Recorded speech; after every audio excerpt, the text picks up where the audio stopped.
Do you remember the first time that you discovered a rapper very early in their career, maybe through like a freestyle platform or something of that sort? They left you surprised, but in a good way. Like, imagine despite being so early into your career, you could already deliver your unique story in a way that's captivating or wittily put words together and just generally showcase that your rapping ability possesses a high floor and an even higher ceiling. And it's fair to say that the UK's got quite a history in producing these kind of MCs or rappers, and I'm talking undeniably talented ones. And we obviously have seen cases unfold where they do reach the highest that are projected of them. But then there are some cases where, due to unfortunate circumstances, some of those very talented rappers who show a lot of promise and could potentially become household names do not have the careers that pan out how you'd expect them to. Like, I'm talking cases that will have you so confused and disheartened and will have you asking, what if things happened differently?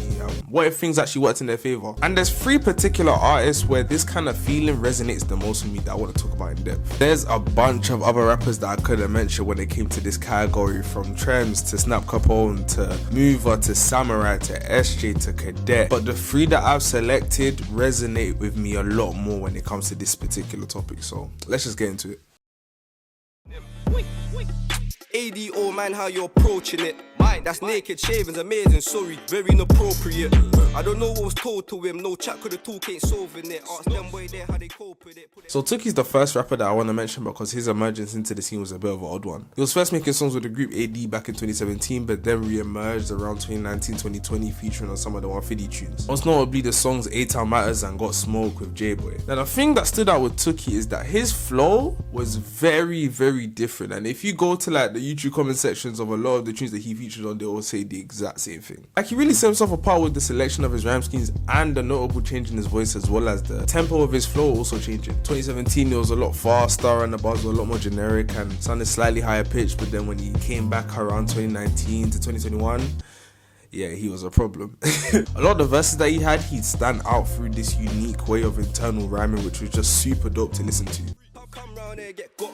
Big man, don't put yourself in danger. Major lasers, peng like Layla. Grab that still, do it swift like Taylor. Captain Sailor, praiser, shaver, failure. Play no games like Sega. Chilling with a cat like Stacey Slater. Later, quick, under the radar. I always found his cadence and his pronunciation very interesting because the way that he pronounced his syllables was a lot more emphatic and provided his music a certain groove, which made you want to move even with all of the provocative talk that he was giving. Generally, he just showed a real good understanding of how to rap in certain pockets and varying his flow when needed. When I hear artists today like Leo Stay True or Poser, especially in the case of Leo, I can't help but make the comparison between Leo Stay True and Tookie, because if there was no influence from Tookie in the construction of Leo Stay True's flow, I would be astonished because there are quite a few similarities between the two. It wasn't all about his flow though. He was also capable of delivering some neat double entendres, showing that, you know, he wasn't just a guy that just had a funky flow. His pen wasn't lacking either. He was breaking through at a time in drill where the flows were just becoming a lot more expansive with the likes of T-Way, Millions, Unknown T, Dig That. And Tookie was just another variant of just those intriguing flows that we were seeing. However, unfortunately, his career didn't really take off compared to some of the other names that I mentioned. He made some appearances in 2022 with mad bars that I personally liked, but I know a lot of other people had the opinion that wasn't on par with some of his other freestyles or verses. And then a press play straight drop freestyle drop last year, which I personally don't think was anywhere near his best. His talent was immense, and had he continued, who knows where he could have reached. It would have been nice to see him delve into more deeper, vulnerable topics, especially since he had the sonic side of music pattern establishing his own style already. But for sure, at least to me and the ones who have heard his music, it was definitely fun to listen to and to witness whilst he was still making it. Step up to the plate. Me and them man, they're different. Why? Cause I want to see figures. And them man wanna see bitches. I wanna see numbers, I wanna see digits.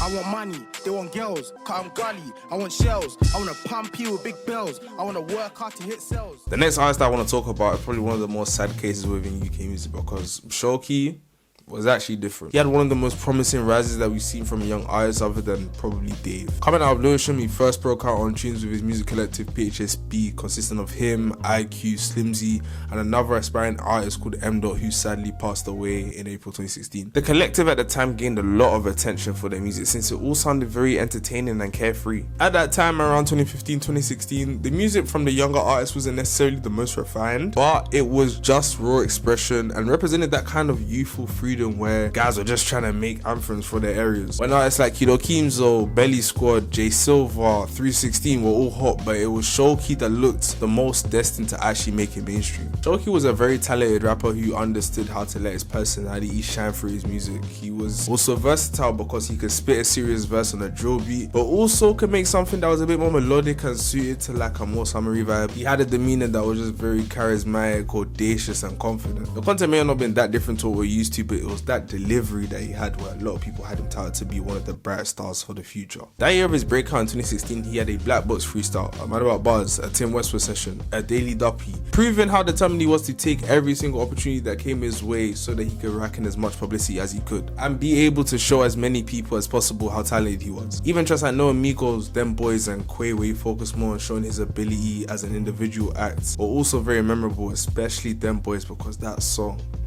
bang on, man. The maddest thing about it all is that he was around 15, 16 achieving all of this, which is incredibly mental to think about in retrospect. And it really seemed like nothing was getting in his way until his tragic passing in August 2016. Despite his short-lived career, the impact that he left on the scene was massive because the reaction to his death reached national status, with a lot of other big artists paying their respects. The story of Shoki is an upsetting one considering what his music career could have been had things occurred differently. But the music he produced will always be remembered and can inspire young artists that they too can capture the attention of fans nationwide if they dedicate themselves to their craft. RP Shoki and RP M.Dot as well.